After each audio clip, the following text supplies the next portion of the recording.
O Linha de Fogo está no ar aqui pela nossa UniTV nesta quarta-feira. A apresentação desse seu amigo Haroldo Silva Udura. A direção técnica de Fabrício Felipe, a direção geral do programa, professor e jornalista Hildo Silva. Hoje vamos dar uma guinada no Linha de Fogo da política para a psicologia. E vamos conversar hoje com a psicóloga, professora Andréia Volpato Wronski. Ou Andréia Wronski Volpato. Eu tenho que ter os dois nomes, porque é uma honra muito grande poder receber a professora Andréia Volpato aqui. E tem alguma coisa que eu preciso esclarecer aos meus amigos telespectadores. Eu conheci essa moça, essa jovem professora, muito novinha, lá com seus 7, 8 anos, se eu não me engano.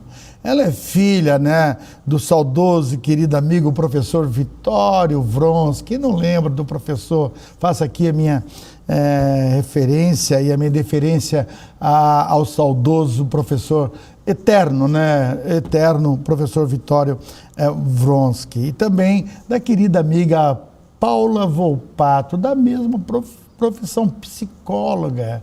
Olha só, estou em família então. Vamos conversar sobre psicologia. É um tema que você que é aí, amigo telespectadores, é muito importante que fique ligadaço em nós. Nós não podemos atender agora, ter uma interação com você, mas fica ligado aqui na nossa UniTV. Professora, psicóloga Andréia Volpato Wronski. Acertei? Acertou. Seja bem-vindo. Que dificuldade poder conversar contigo, Andréia. É mesmo? Pois é, mas é um prazer gigante estar aqui, Dura.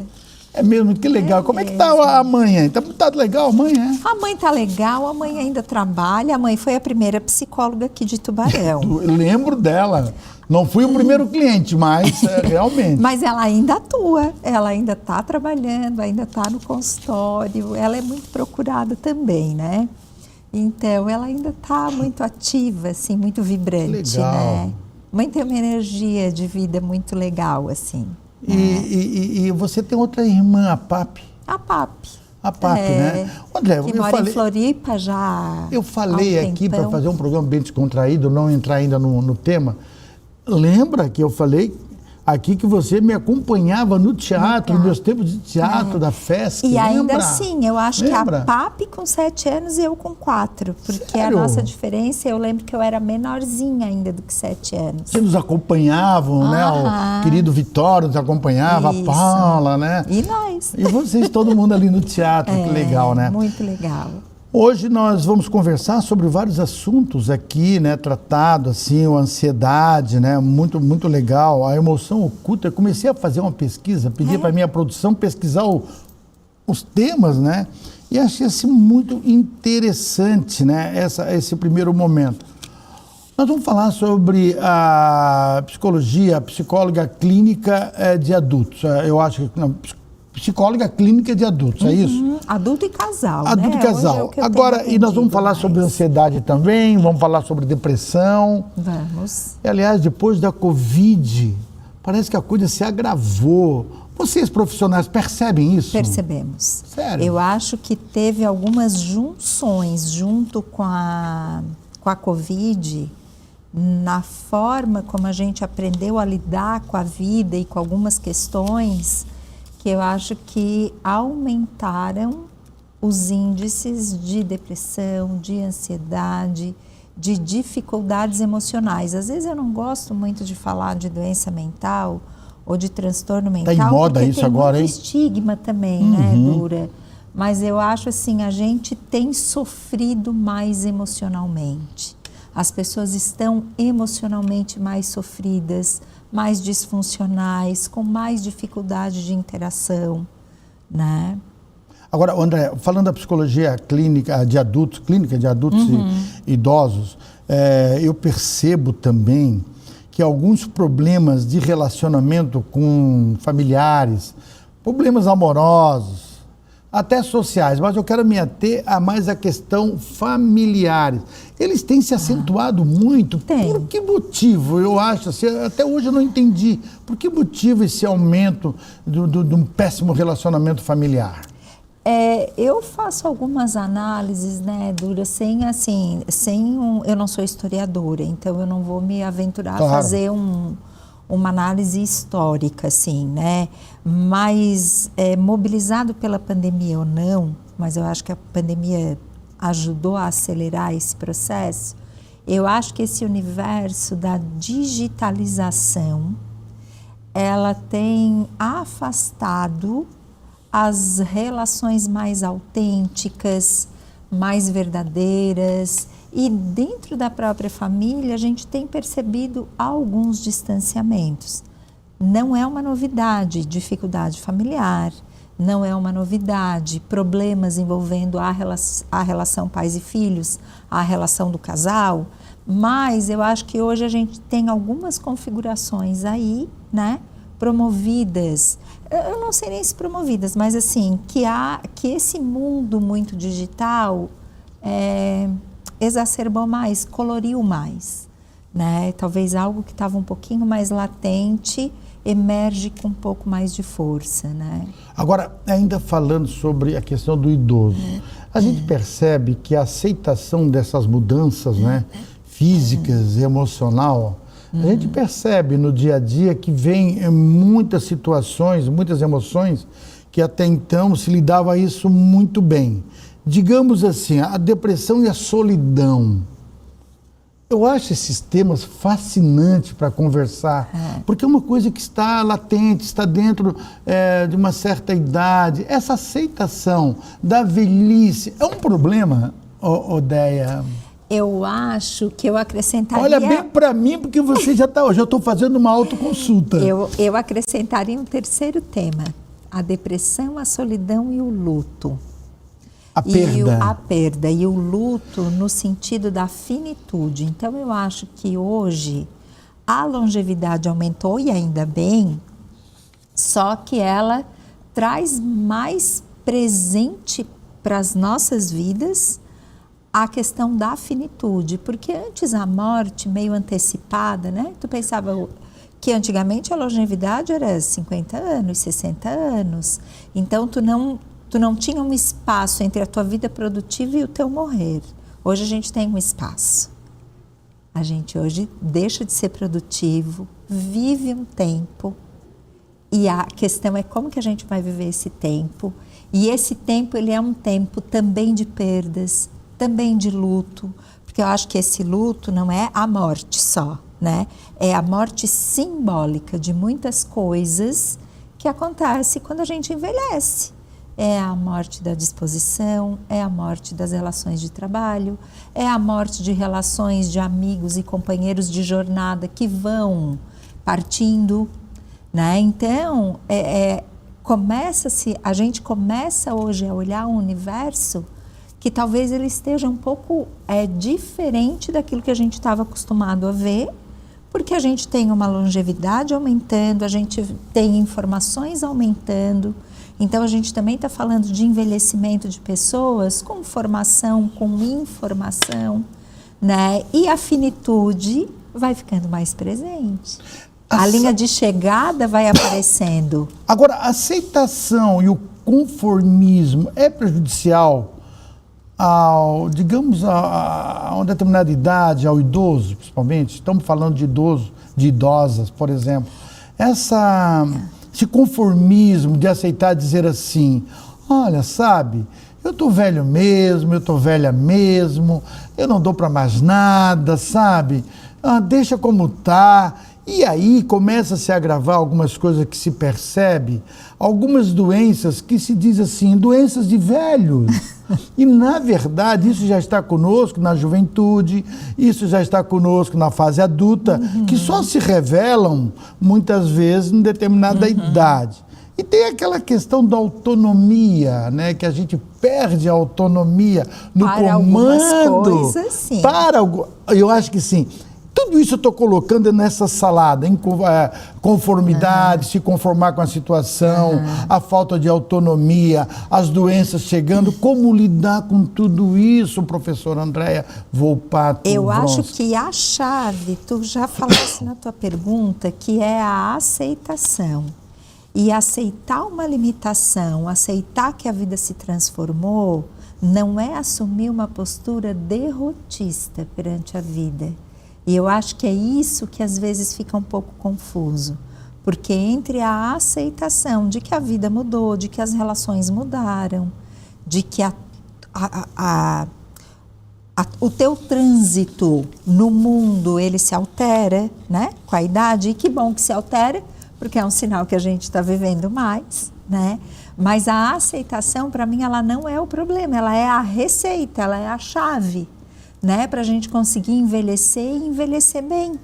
A grande questão é quando isso se perturba e começa a virar uma desesperança, começa a virar uma revolta com as perdas, com a incapacidade de olhar para as limitações com essa aceitação, né? E aí talvez entre um pouco do que tu está chamando de conformismo, assim, né? Mas eu chamo isso muito mais de uma desesperança, né? De um derrotismo, porque a chave é justo a aceitação, né? É a gente entender que a vida vai transitando. A mãe ficou viúva, tu sabes, né? Acabasse de fazer essa referência. Então já está viúva há 17 anos. Mas aí que tá. Aceitar, brigar com a viuvez não muda o fato. Sério? Brigar com uma limitação não muda a limitação.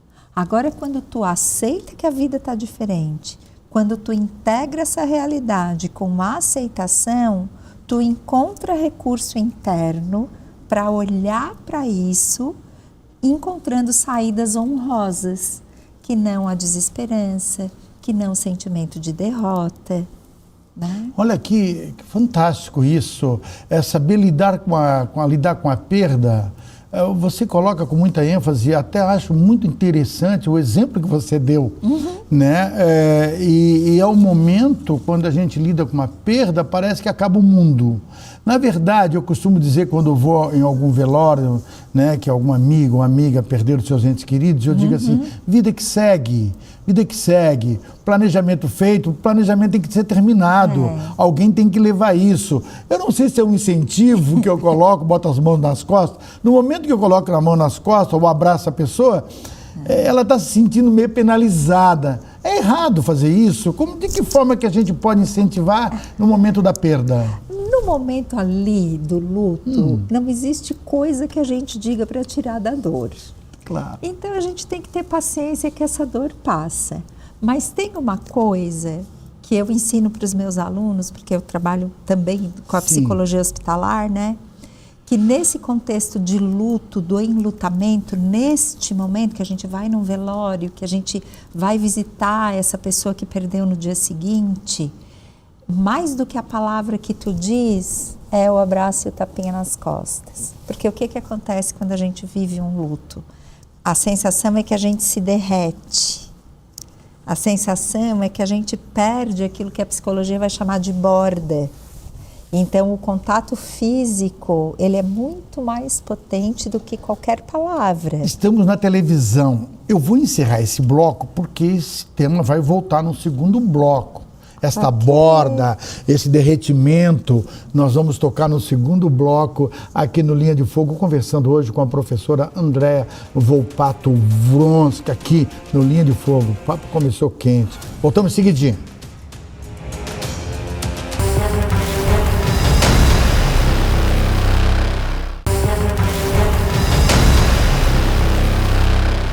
Estamos de volta com o nosso segundo bloco. Aqui o tempo vai ser muito curtinho hoje, mas eu prometo que ela volta. Tenho certeza que ela volta porque o assunto é fascinante, o assunto é interessante. Estou conversando hoje com a professora psicóloga Andréa Volpato Wronski. Eu não posso botar o Wronski na frente do Volpato. É Andréa Volpato Wronski, tá certo. Andréa, no primeiro bloco, a gente, fiquei encantado com a tua fala, com alguns assuntos que a gente vive essa realidade. Né? A gente não inventa essa realidade. Mas o que me chamou a atenção como nós falamos de idoso, de velhice, de perdas, são sentimentos e são ações que nosso nosso dia a dia acontece, é o nosso medo. Aí eu vou entrar no medo. Esse medo de envelhecer é natural ou uma coisa que acontece com o tempo, ou a gente pode deixar ele de lado? Eu acho que o medo de envelhecer, ele revela a falta de aceitação do próprio envelhecimento, né? E aí a gente vai entrar numa briga hercúlea e infrutífera, que é brigar com a realidade. Eu digo, né, sempre, digo para os meus pacientes, digo para os meus alunos, a realidade, ela é trevosa. A realidade não é generosa, ela é trevosa. Então, se a gente não encontra o mínimo de estrutura interna para lidar com as adversidades que a vida nos oferece, a gente não consegue lidar com leveza perante a vida. Então, assim, eu acho que a gente tem questões que envolvem muito a emoção do medo, e especificamente o medo de envelhecer, eu acho que é negar a própria vida, é negar a própria condição humana, é negar o próprio fluxo de existência. E eu vou vendo muito pelo consultório que o medo de envelhecer, ele está muito atrelado a não se aceitar como se realmente se é. Então, na verdade, assim, é a dificuldade que eu tenho de me aceitar como eu sou, de me integrar como eu sou. Agora, isso não tem que ser trabalhado com a psicóloga bem antes do envelhecimento? Porque por que eu quero falar sobre esse assunto, esse tema específico? Porque o jovem acha que nunca vai ficar adulto. O adulto acha que nunca vai ficar velho, que tudo vai ficar como está. E a gente que está caminhando e está fazendo, subindo essa escada, a gente está dando uma olhadinha para trás, está dizendo assim, olha... Um dia me perguntaram assim, ô Dura, tu quantos anos tem? Você tem 70. Ele disse, não, parece 50. Muito obrigado pelo elogio, mas eu sei que você está sendo falso comigo. Sabe por que digo isso? Porque eu não gostaria de voltar os teus 40. Porque os meus 70 foram bem vividos até aqui. É uma resposta bem dada? É uma resposta bem dada, porque olha só, se a gente pensa que o medo de envelhecer é uma negação de si mesmo, ele vai aparecer na velhice como um sintoma, ou no envelhecimento, como um sintoma mais exacerbado, mas essa negação de si mesma, ela já começou na infância, ela já começou na adolescência, ela já começou nos primeiros relacionamentos amorosos, interpessoais e profissionais que um adulto jovem começa a ter pela vida, né? Só que a sintomatologia maior, enquanto a gente é novo, a gente vai tendo uma possibilidade de disfarçar isso e que talvez no envelhecimento não. Então aparece como um medo de envelhecer, mas essa negação de si, essa insatisfação consigo, ela não vem só no envelhecimento, né? Isso é muito a minha experiência clínica que mostra. Quando tu tens isso na velhice, tu já carrega isso em outras etapas da vida, exatamente como tu falaste. No caso, a profissional da psicologia, ela pensa quando envelhecer? O que fazer quando envelhecer? Não, a gente vive. Cada momento... E a gente vive com leveza, porque eu vou saber se eu vou envelhecer. Então eu quero viver plenamente o meu hoje. O teu momento? O meu momento, da forma mais leve que eu possa viver. Porque se eu envelhecer, isso vai ser um trunfo para mim. Claro. Né? E se eu vivo hoje bem, o meu envelhecer também vai ser bem.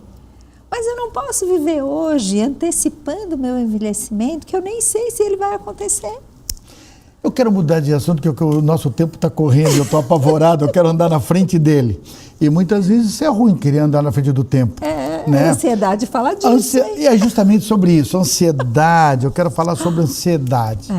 E quero começar justamente nessa fala involuntária que eu fiz agora.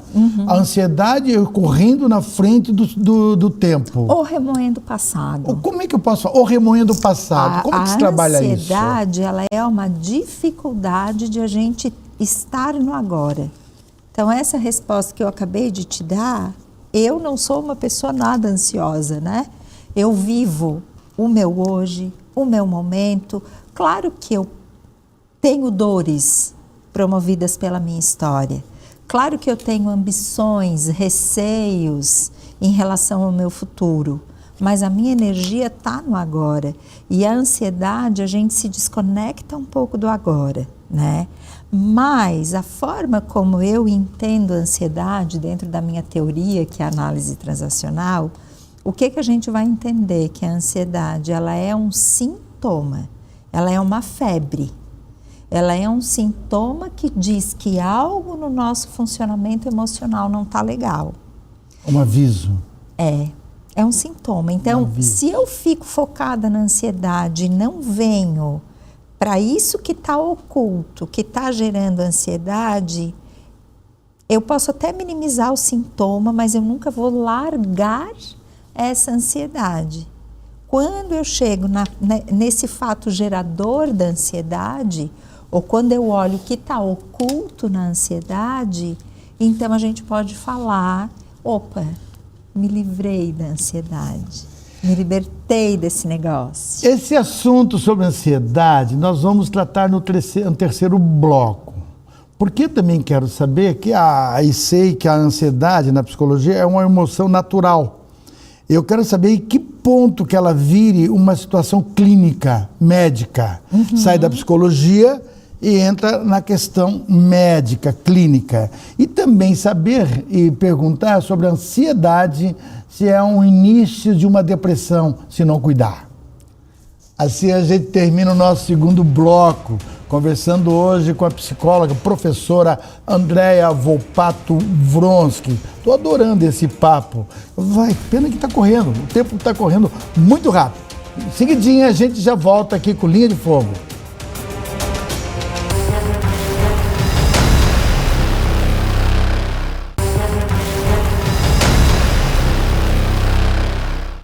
Estamos de volta com o nosso Linha de Fogo aqui pela nossa UniTV. Tendo um papo muito legal com a psicóloga, a professora Andréa Volpato Wronski. Um papo muito legal nesses 2 primeiros blocos, que eu estou encantado com esse bate-papo. E nós estamos conversando, terminamos um bloco, conversando sobre ansiedade. A ansiedade parece que é uma coisa moderna, uma doença moderna, uma coisa que todo mundo, eu estou ansioso. Eu não posso falar agora porque a minha ansiedade está lá em cima. Olha, que história é essa de ansiedade? Como é que a psicologia explica essa ansiedade? E eu te perguntei do Covid, nos bastidores. Pós-Covid, da pandemia, eu percebi que teve uma situação, depois eu vou narrar, sobre ansiedade muito forte, que até então as pessoas não tinham. Vocês, das pesquisas que fizeram, que fazem, você como professora, pesquisadora, tem alguma coisa a ver, Ana? Tem mesmo? Tem mesmo. Mas antes de a gente falar disso, eu quero falar de uma coisa importante da ansiedade, que é assim, ó. A gente tem que entender, e tu falasse ali no final do outro bloco, de uma ansiedade natural. A gente tem que entender a ansiedade dentro de uma perspectiva que é assim. Existe uma ansiedade funcional e positiva, e existe uma ansiedade disfuncional que ela é negativa. O que é ansiedade positiva? É aquela ansiedade que é aquele nervosinho que tu tem quando tu vai fazer uma coisa diferente, que faz com que tu fique atento a hora que tu vai num ambiente, que tu faça uma análise de risco. Vou fazer um negócio, vou entrar no empreendimento. É a ansiedade que ajuda a ponderar, que ajuda a olhar. Então, essa ansiedade frente ao novo, à novidade, ela é uma coisa importante e ela tem um aspecto de proteger a nossa estrutura interna e emocional. O problema é que às vezes a nossa ansiedade ela fica disfuncional. Quando é que ela fica disfuncional? Quando em vez dela contribuir para o nosso bem-estar emocional, ela prejudica o nosso estado emocional. Então, ela assume um gradiente um pouquinho maior. E aí, essa ansiedade disfuncional é aquela coisa que a cabeça não para, que a gente fica com um monte de pensamento fervilhando aqui, é aquela coisa que fica presa aqui, aquela angústia, e que a gente fica ou remoendo o passado ou prospectando demais o futuro. e a gente se desconecta do que está acontecendo no aqui e no agora na vida da gente. Tanto que uma das coisas que a gente faz para reduzir uma crise, um estado de ansiedade agudo, é a respiração consciente, é a respiração diafragmática, porque daí ao controlar a respiração, a tua atenção vem para o agora. Aqueles sintomas muito exacerbados, eles dão uma diminuída. Mas, se a gente não olhar o que está por trás, o que está oculto nessa ansiedade, a gente não vai conseguir se livrar dessa ansiedade disfuncional. Então, vamos dizer assim, a ansiedade tem cura? Tem.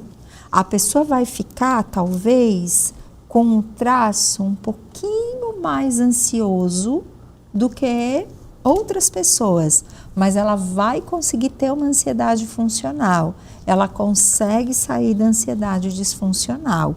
Isso a medicação ajuda, mas sem a terapia a gente não consegue dar esse passo. Mas quando que esse transtorno da ansiedade, certo, generalizada, digamos assim, ela se torna-se perigosa ao ponto de virar uma depressão ou cair em psiquiatra? Assim, a gente tem um fantasma Desculpa, também minha pergunta, em relação ao não sei se a pergunta é relação, mas... E o fantasma, a gente tem esse fantasma, né, Dura, assim, eu vou reorganizar a tua pergunta e eu vou dizer assim, a ansiedade, ela vira um problema quando ela vira disfuncional.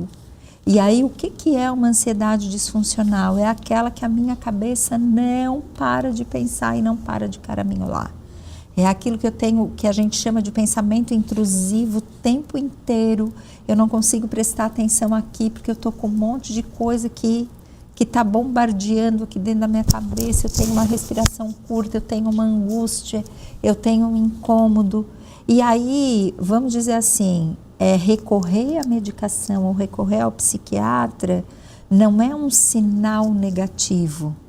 Muito pelo contrário, é um recurso que vai ajudar a gente a administrar esse quadro físico mais intenso. Mas a medicação não consegue levar a gente para a origem da ansiedade. A gente não consegue, com a medicação, compreender o que está oculto na ansiedade. Isso só a terapia faz. Né? Então, assim, para a gente conseguir um quadro intenso de ansiedade... Odéia, esse transtorno, ele acarreta, ele entra em algumas situações, fobias, medos, por exemplo, pânico. Uma série... A própria depressão que tu colocas. Isso tudo, a terapia é uma solução... viável? Eficiente? Muito. É mesmo. Em alguns casos, a gente precisa juntar com a medicação. Porque daí a gente não consegue trabalhar terapeuticamente se esses sintomas físicos estão muito exacerbados. A medicação ajuda a dar uma controlada nisso, mas quem vai resolver não é o remédio. É a terapia. E aí sim, a ansiedade, ela pode assumir comorbidades. A ansiedade, a depressão é uma comorbidade associada, o pânico, o próprio burnout, que hoje é quase uma epidemia. Aliás, que faz pouco tempo que está se tratando sobre isso. Né? Faz pouco tempo que mas que já tem há muito tempo. Considerado, de fato, uma doença incapacitante. Inclusive está sendo debatido isso no Congresso Nacional. E que tem direito a afastamento e a tratamento. Né? Agora, esse tratamento da ansiedade, eu estou tocando especificamente nesse assunto, tem tantos outros que a gente pode colocar de uma forma, essa profissional que está aqui na minha frente hoje, a professora Andréia. Eu até estou meio perdido em relação aos meus questionamentos, mas estou levando, porque é complexo. Olha aqui, eu já estou com a teoria do pânico aqui na tua frente. É o mal do século. Né? Nos anos 2000, a depressão era considerada a epidemia mais grave. Hoje a gente está encontrando a ansiedade. O burnout tem um fundo de ansiedade, sim, né? Então ele é Ele está muito associado a quadros de ansiedade e hoje a gente vai vendo o que, né, no ambiente de trabalho, as patologias que mais afastam é a ansiedade, burnout e depressão. Isso tem um reflexo no trabalho, na vida profissional? Na vida profissional, na vida pessoal, porque desorganiza a vida integralmente. Olha, interessante, a nossa vida é tipo de um ligado de uma lâmpada, o ligado de uma tomada, ela a qualquer momento ela pode entrar num estado obsessivo, num estado compulsivo, num estado diferente. Por quê? Que é tão rápido que dá o sinal e acontecem as coisas. Então, boa essa pergunta, porque assim, Dura, nenhum comportamento humano é no estalar de dedos. Nenhum. Nenhum comportamento humano, mesmo surto psicótico, mesmo uma crise de ansiedade aguda, acontece assim no estalar de dedos do nada. Só que esses comportamentos eles vão dando sinais, mas a gente não qualifica os sinais, a gente não presta atenção nos sinais. Ah, tá. Boa. O teatro, eu não quero trazer o psicodrama do J. Moreno, mas que eu estudei isso no psicodrama, quando eu fazia teatro, né? E eu dizia sempre para meus alunos, olhe, observe os sinais. O corpo fala. É verdade, isso. É verdade. É fato. O corpo fala. Os sinais, eles estão presentes de que a gente não está legal, de que alguma coisa no nosso comportamento vai colapsar, mas a gente não presta atenção. Agora, existe a tal de ansiedade, no caso a emoção oculta, emoção, ansiedade oculta. Eu li sobre isso para falar contigo. E meio que entendi, mas eu fiquei meio confuso, que aí fala de medo, de fracasso, de rejeição, uma série de situações que eu fiquei assim, eu vou parar de ler e vou perguntar. Tem isso? Tem isso. Então você vai me responder no segundo bloco. Tá bom. Porque nós temos, aliás, no quarto bloco, já estamos no terceiro bloco, produção. Nossa! E vamos para o quarto e último bloco já. Que rápido! Rápido. Muito rápido. Voltamos em seguidinho aqui com a professora, a psicóloga Andréa Volpato Vronsky, tá? Eu disse assim, a senhora é doutora, assim, de fato e de direito. Voltamos em seguidinho aqui no nosso Linha de Fogo. Aguarde, fique por aí.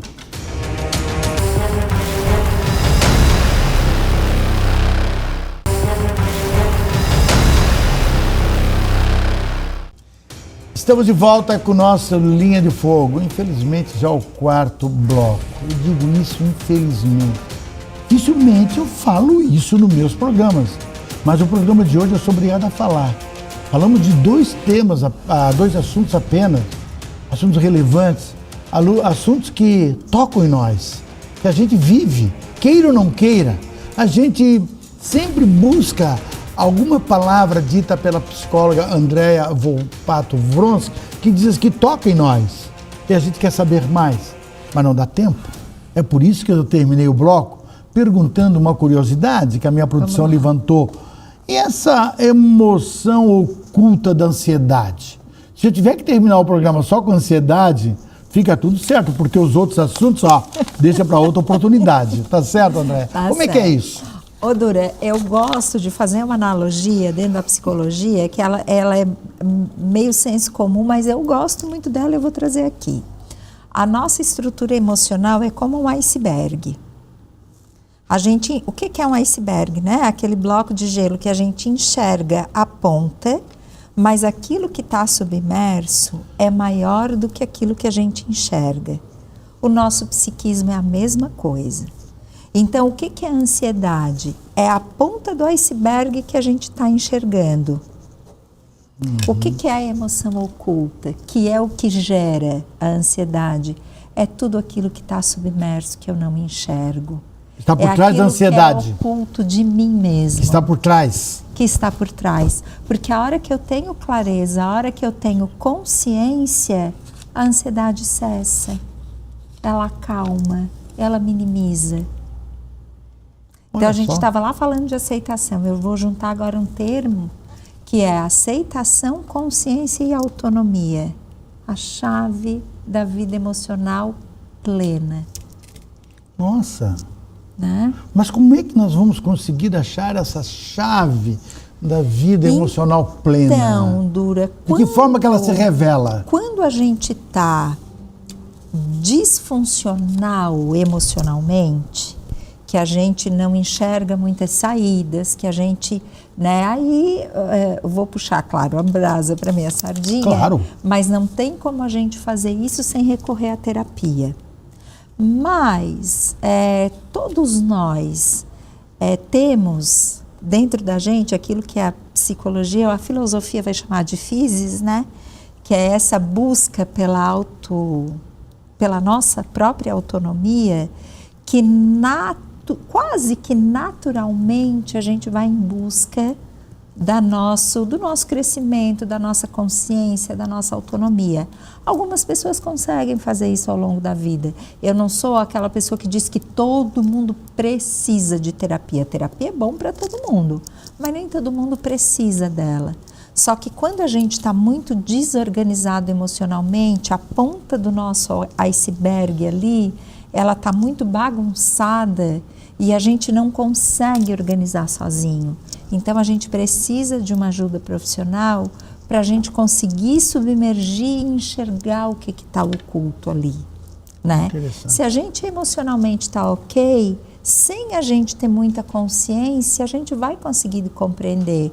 Hoje, quando a gente está falando de trauma, hoje trauma está muito em alta, né? A gente fala de gatilhos emocionais, na verdade é isso. Alguma coisa do hoje me joga lá para trás, é o efeito elástico, né?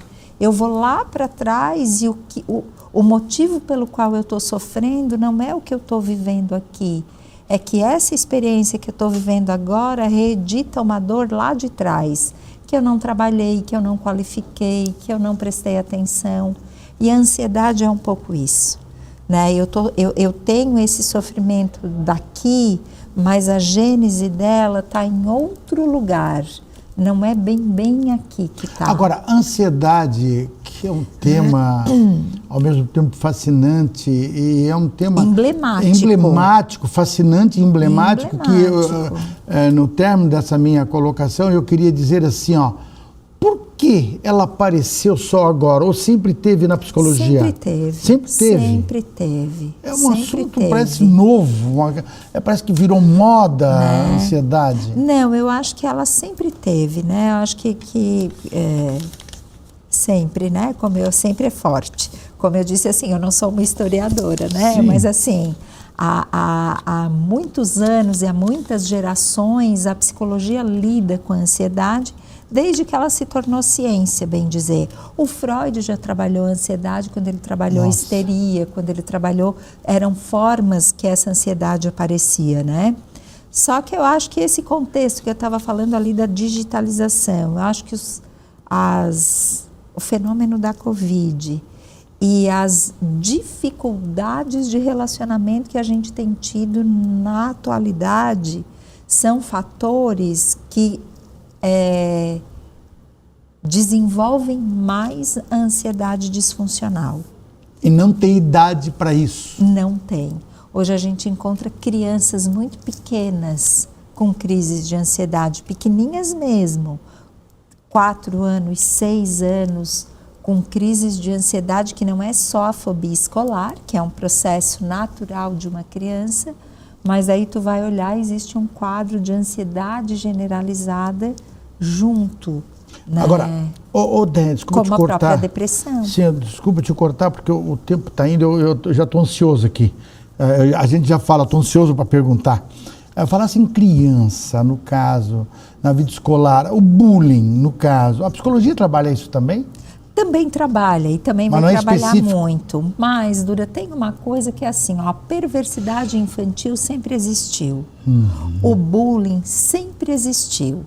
A gente começou a nomear e começou a qualificar, e eu acho que é importante, mas o que tem acontecido, o que eu tenho percebido que tem acontecido com as gerações mais jovens, né? Com as crianças hoje? Não tem casca, não tem. Qualquer arranhadinha faz uma fissura muito intensa.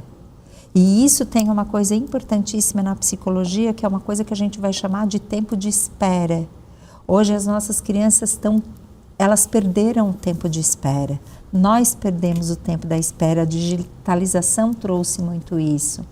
E quando a gente não vai estruturando isso, a gente fica muito frágil.